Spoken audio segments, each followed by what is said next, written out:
The value this morning for this month is common humanity. We respect the dignity and worth of every individual. This statement appears so straightforward and self-evident, and yet history and reality tell us again and again that it's not a given, that age after age we must make it our intention to nurture a spirit of sisterhood and brotherhood and be active participants in the global and local struggle for human dignity and common humanity. The UN Declaration of Human Rights was established in 1948 in the aftermath of World War II. It was part of a global response to so much destruction and as a protection against future crimes against humanity. It was an effort to reconstitute the world.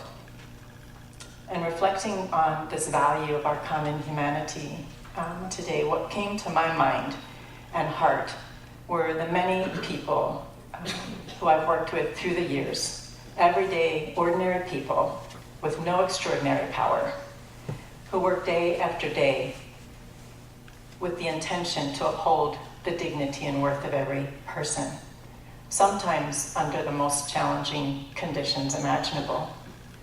And when I think of them, there are always two things that are at the center of their lives, and that's active hope and everyday fearlessness. Philosopher and Buddhist teacher Joanna Macy talks about two kinds of hope. She talks about passive hope, which she says is waiting for external agencies to bring about what we desire, or believing that our preferred outcome is reasonably likely to happen. And she says if we require this kind of hope before committing ourselves to action, our response can get blocked when we don't rate our chances of succeeding to be very high. And she talks about active hope. She says this is the kind of hope that starts our journey, knowing what we hope for and what we would like or love to take place. It is what we do with this kind of hope that really makes the difference. It's about becoming active participants in bringing about what we hope for. It is a practice rather than something we have. Atlee Loudon passed away this week. I think we've all been thinking about him and all he taught us about active hope, about the need to protect and prevent and guarantee non-repetition of crimes against humanity. I wanted to ask if anybody who here with a show of hands has been to the Holocaust Museum, either in DC, New York, Germany. I can still remember my first visit to the museum in DC and staggering out of that dark passage through history, finding myself standing on the street in the sun, bright sun on a winter day, and saying to myself, if it weren't for one small section in that museum, almost at the very end, the experience would be almost unbearable.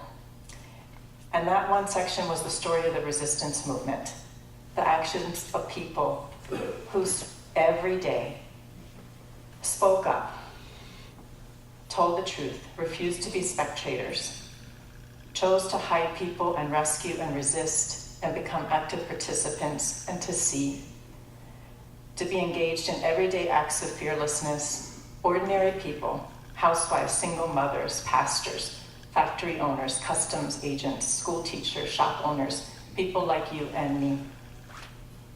These people reminded me of the power of our common humanity. And a few weeks ago, Corey and Bernie, members of this community, talked about their parents' role in the resistance in World War II and how their parents taught them by example the practice of active hope and everyday fearlessness. Religious scholar and teacher of spirituality Caroline Meese says, hope is not a passive force. Hope is ferocious. I may hope for the best, but I need to do something to help the best become a reality. The Nazis were finally defeated because people took action. They stood up. and helped, not because they hoped they would be defeated. Something tells me that hope alone would not have worked. Hope comes from realizing the power of one choice, one action, one word. Hope comes from knowing that making one clear decision from a place of integrity shifts the direction of your life and the lives of others. I have a guest with me this morning, a good friend, Marcela Palacios Oliva, and she's from Honduras.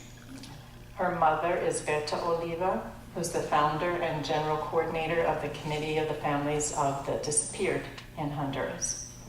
She's a friend, a teacher, a sister. And I was with her mother in April when I was in Washington, D.C., when I made my trip to D.C., just weeks after the murder of Berta Cáceres. It's a lot of Bertas in Honduras, very strong women.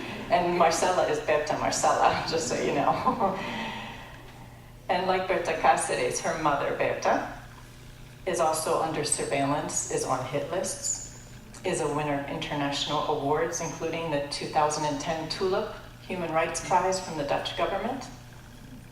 Her mother, too, is a mom and a grandmom, born in the mountains of Honduras, one of 16 children, an ordinary, everyday person, and a leading human rights defender in Central America.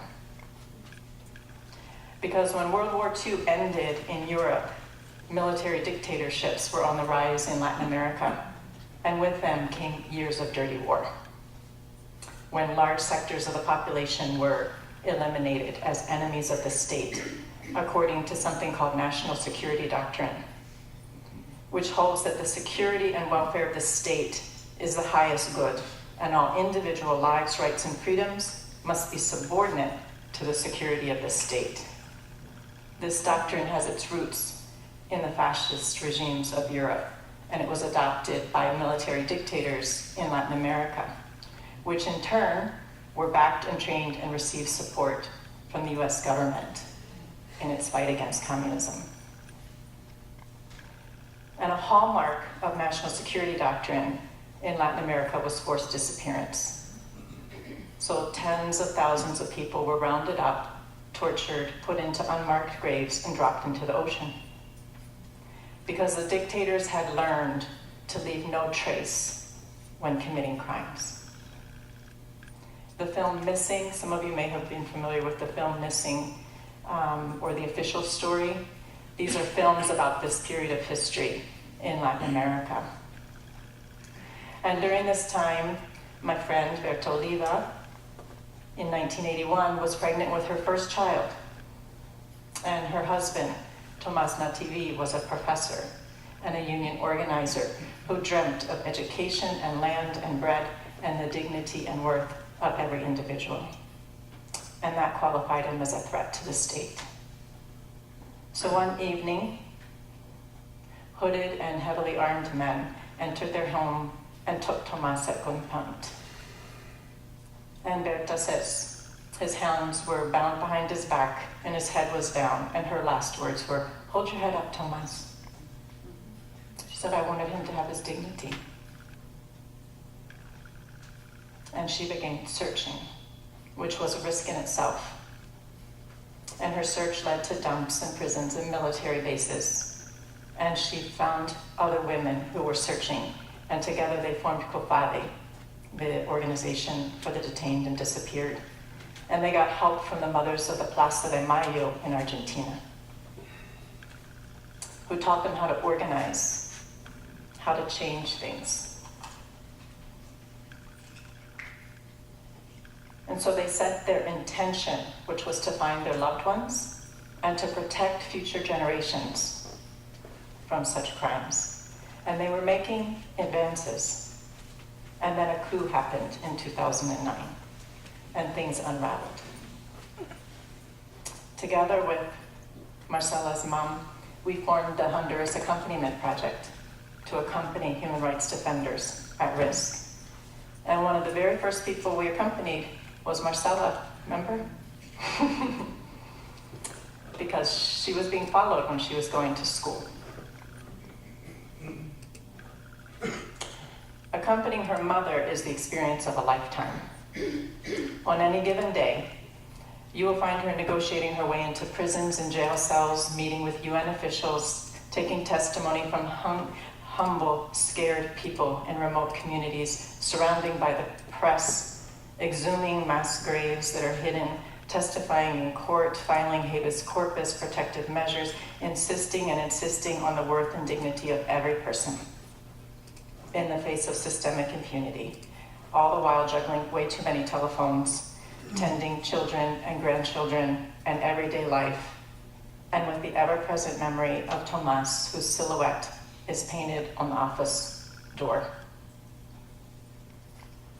And Berta Oliva transformed the tragedy of her life into active hope and everyday fearlessness. She puts the persecuted at the center of her universe, and she interferes on their behalf. Joanna Macy teaches, the spiritual warrior stands and demands no guarantee of a happy ending. She writes, I once believed that what was important was our effectiveness, but I've come to realize you can never know the outcomes and consequences of your actions on a global scale. But we have to begin. Active hope is about our intention. You can always rely on intention, steer with your intention. That's what you can count on. We may not be able to count on the outcome or know it, but we can use the motivation we bring, the vision we hold, the compass setting we choose to follow. And I was reminded of this a couple times in the last 2 weeks. Tom, my husband, was in a training in Lansing. And in the training, he met a man who told him he had been in the Army in the 1980s. And he had been deployed to U.S. Southern Command in Panama, where he was with a special unit. And they were uniformed and standing ready for a couple of months to invade Nicaragua, which is where we were. And we knew that direct invasion was a possibility. And we hoped that our presence as a large group of US citizens could help to dissuade it. That was our intention. That was our compass setting. But you can never know the consequences of our actions. And yet all these years later, this man in uniform who says he was standing ready reminded us of the importance of our intention. Another reminder came from Florida this week, where a jury found a former Chilean army officer responsible for the murder of folk singer Victor Jara. Some of you know Victor Jara and his music. I don't know if you all know Victor Jara. He was a famous folk singer from Chile who used his song to sing to the people about their dignity. The Guardian called this one of the biggest and most significant human rights victories in a US courtroom. And Joan Jara, Victor's 88-year-old widow, herself a British citizen, said through tears on the steps of the courthouse, our intention for more than 40 years has come true today. It's the beginning of justice for Victor and all those people, all those relatives of the disappeared who are waiting to learn the fate of their loved ones, who've been waiting for years and years just like us. It's been such a long journey. Berta Cáceres is another one who set her intention, and it was not a good ending. Yet we may never know the full consequences and outcome of her actions in the larger scheme of things. But what we do know is that she continues to teach. Her message was wake up, and she continues to wake us up. She is on the cover of this month's Friends of the Earth news magazine. This is Berta. One of their staff members of Friends of the Earth, Gustavo Castro, was with her the night she was shot. And he was also shot but not killed. So the president of Friends of the Earth writes about the danger of unchecked corporate power and its linkages to human rights. And he writes about the decision of Friends of the Earth for him to be arrested in Washington, D.C. at a protest of Citizens United. He said they were very clear about their decision, but he was not prepared when his 4-year-old son asked him, "Daddy, why are you going to be arrested at work tomorrow?" And he said, I sat down and I told him about Berta. And he said, "I love you, Xander, but what happens here impacts people in the rest of the world, and we have a deep responsibility to make sure our government upholds rights of people here and others around the world."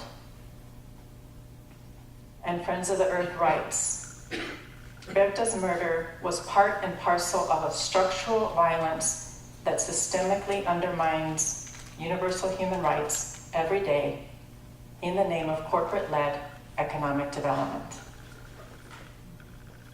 In October last year, the UN Special Rapporteur on Extreme Poverty and Human Rights slammed the World Bank on its human rights record and corporate-led development projects around the world, saying that these projects are leading the way in a race to the bottom in human rights, operating outside of the international human rights framework, treating human rights like an infectious disease rather than the values and obligations that they are. And then just one month after her murder in April, the president of the World Bank was speaking at Union Theological Seminary in New York City on the principle of mercy. And he referred to Berta's murder saying, "You cannot do the work we're trying to do and not have some of these incidents happen." But letters of protest issued from around the world denouncing that statement and the position of the World Bank in its tacit justification of murder, treatment of human beings as collateral damage, and neoliberal economic development projects that violate the UN human rights framework. Liberation theologian Leonardo Boff says, "Neoliberalism is among the worst of the fundamentalisms." And we've also learned that Berta was on the hit list of a military unit that was trained and vetted by our government. And this conflation of economic and military violence acting outside of human rights frameworks around the world raises huge questions in the local global struggle for human dignity and common humanity. And this is what Berta was pointing to her whole life. UN Secretary General Ban Ki-moon, speaking of our responsibility to protect and prevent, says, "Crimes against human rights on a large scale are not spontaneous or isolated events. They are processes with histories, precursors, and triggering factors which combined enable their commission. And the first thing we must do is be alert, pay attention to warning signs." This week, a group of academics and religious leaders from Honduras published an open letter, and it's called "Country as Coffin." And the United States ambassador continues to say, "This country is the best partner we have ever had. It's open for business." These are warning signs. A few months ago, a few of us gathered together to talk about what are we to do, where does our responsibility lie? And we evaluated the scene, weighed our chances, and agreed things are pretty serious and actually kind of hopeless. And that's where the active hope comes in. Joanna Macy says, "Active hope doesn't require our optimism. We apply it even when we feel hopeless. Rather than weighing chances and proceeding only when we feel hopeful or think we will succeed, we take a clear view of reality, identify our vision for what we desire and love and hope will happen, focus our intention, and let it be our guide." So this little group of us focused our intention and our vision, and we decided we needed a law that would stop funding for economic and military violence, and that we We had used such legislation to stop funding for the wars in Central America in the 1980s, so we had a precedent. And we also had a lot of fears. No one had ever written a bill. We thought we needed committees and lawyers, and it would take months, and that this was crazy. But we steered with our intention, and we let that be our guide. And before we know it, Representative Johnson from Georgia had decided to sponsor the bill, and his legislative aide committed to usher it through markup, even though she was going to be out on maternity leave. And the day the bill dropped, she briefed her boss for a press conference from home with her newborn daughter, just days old. And today we have 21 members of the House that are sponsors for the Human Rights Bill 5474, Berta Cáceres Human Rights Act in Honduras.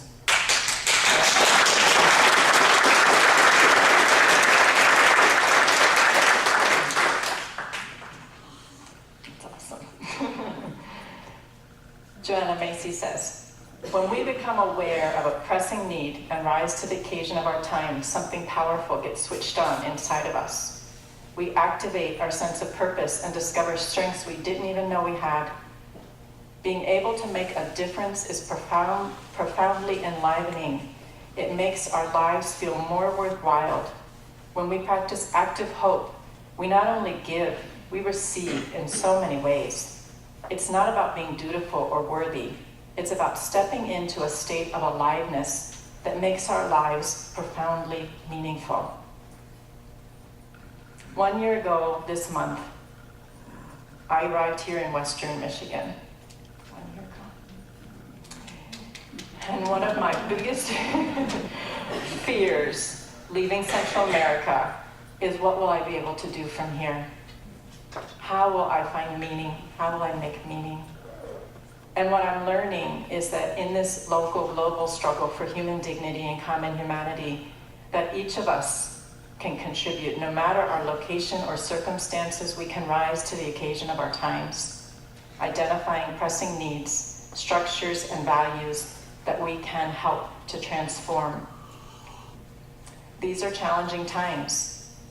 Voices across the country are crying out week after week after week about structural inequality, about violence. People are writing openly, people like Parker Palmer, Cornel West, people about concerns about fascism. They're writing about warning signs. We must be alert, pay attention, do our part to learn about and transform histories, systems, practices that injure our common humanity. And this may make us uncomfortable. It may make us fearful. An educator, Brene Brown, who wrote Daring Greatly, she writes and reminds us, if education is going to be transformative, it is going to be uncomfortable. She says, at first I was terrified by that realization, but now I tell all of my students, it's going to get uncomfortable, and that's okay. It's normal. It's part of the process. Discomfort is part of growth. Pema Chodron, Buddhist teacher, says again and again, go to the places that scare you. And spiritual traditions say again and again, be not afraid, fear not. Because everyday fearlessness frees us up to practice active hope, to participate in bringing about what we hope for. Last week, when I was in the office, someone from the Lakeshore Ethnic Diversity Alliance came by to talk to me. And she coordinates volunteers for the naturalization ceremonies. And she came by and she said, I specifically want to thank you and say how grateful we are for all the support we get from the C3 community. And she brought a list of your names. So you all know who you are. David and Rod and Cheryl, many of you. She said, I want you to see how many people from this community are helping. And they're so loving and so compassionate, and they go the extra mile, and their heart is in it. And people feel that. She said it makes a difference. It brings about what we hope for. So we'll be working with the Lakeshore Ethnic Diversity Alliance to put together a workshop in the fall, together with C3 and St. John's, about racial awareness and the structuring of race and class, how it affects dignity and worth, and how we can protect common humanity. So I hope we'll have a really good group there for that. And I also wanted to just say that part of how we protect our humanity, common humanity, is all of the other work that you all do, volunteering with the Coalition for Community Development in Muskegon Heights, volunteering for Humanity for Prisoners, providing meals, planting peace poles, reading and studying about the rise of corporate power, economic and foreign policy. I understand there's women in Muskegon working on 30 days of peace and women who are walking for peace. These are all ways to protect and safeguard common humanity. This week, 2 more African American men were killed, Alton Sterling and Philando Castile, and a 4-year-old little child witnessed a killing at close range. And at one of the many, many peaceful protests around the country, 5 police officers were killed. These are also warning signs. Kai Wright, who writes for The Nation, wrote after Dallas, "We must make it our intention to disarm violence in all its forms, structural violence, violence against public servants, violence by public servants directed at us, acts that fuel terrorism, state-sanctioned acts of war, hate crimes directed at the community of people, and the omnipresence of guns. No life will be truly safe and valued until we confront the culture of violence and transform it in this country." I was sharing in the open inquiry circle this morning that Marcella and I were at the Sweetgrass powwow south of here yesterday. It's the Pokagon Potawatomi tribe. And one of the things that I really noticed going in is there were signs everywhere, no weapons. This is a weapon-free zone.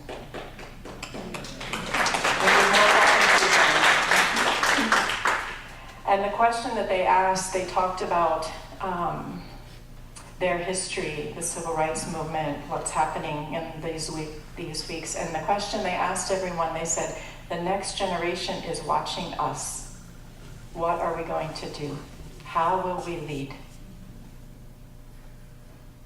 History and reality tell us that common humanity and the dignity and worth of every individual is not a given, that age after age we must make it our intention to nurture a spirit of sister and brotherhood, a culture of human rights, be active participants in the local and global struggle for human dignity. And 1 year after coming here, I want to say thank you. I'm very fortunate to be able to cast my lot with those who age after age, with no extraordinary power, reconstitute the world. And I wanted to just close with a poem that makes me think of Elie Wiesel and Berta Oliva and Berta Cáceres and many, many people, everyday ordinary people who practice active hope and everyday fearlessness. And this poem is called To Be of Use. It's by Marge Percy.